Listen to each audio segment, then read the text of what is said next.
All right, let's wrap this thing up. We've been looking at the transformational loop and talking about leakage and how can we expand the impact of you as an individual, of your family, but also of the local church.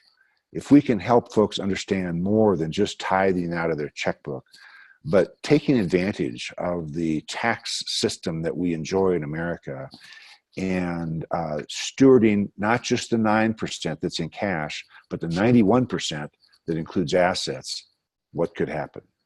Well, we're into action steps now, because me talking about this for a while does no good if we don't have some clear next step. So let me give you two categories. Most of you watching this are middle America folks. You don't have multi-million-dollar businesses or estates or vineyards in France. You've been working hard all your life and you're a faithful Christ follower and you're just trying to be a faithful believer. For you, what I'd encourage you to think about is you can still look at stewarding out of your assets. It might be as simple as doing that in your estate plan.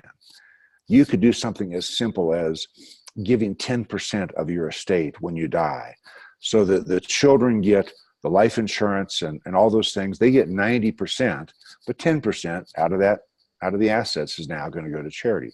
And the most obvious asset to pick is that one I talked about a while ago, the IRA, 401k, or 403b. I've had many families, dozens of families, and hundreds of families actually, that they'll tell me they're going to give $50,000 or 10% of their estate when they die.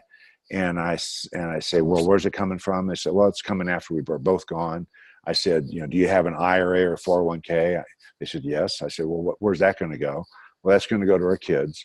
And I said, okay, so then what happened? I appreciate your generous heart there to include ministry in 10% of your estate, but you're doing it with after-tax dollars. Why don't we do this?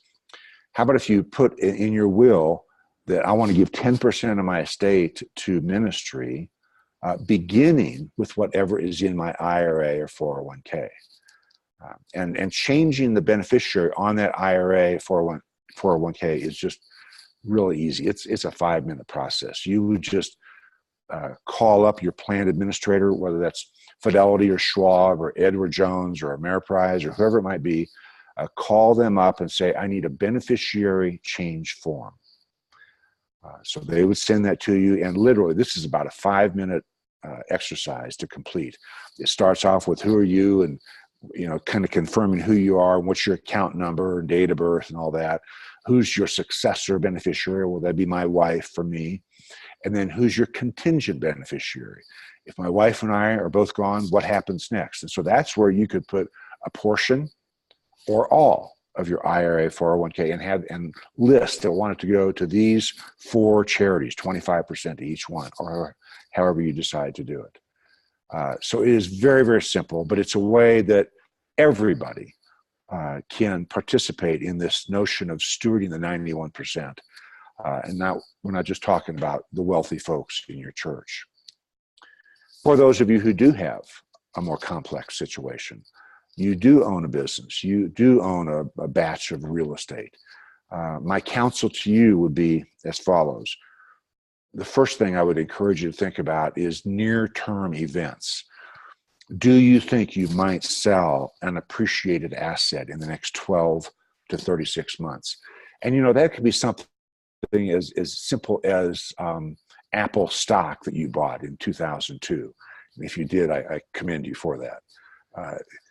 If you've got stock that is dramatically appreciated, that's a great asset to give all or a portion of, because again, you avoid recognizing all of that appreciation, all of that long-term capital gain, and you get a fair market value deduction. Now, you might say to me, well, gee, I think that stock's going to continue to grow. I think it might double in the next 5 years. Okay, you could still give it because of these tax benefits, and then go out and repurchase it, buy it again. But now you'll have a new basis. Your basis is now $10,000 instead of the $1,000 that it was when you bought the stock.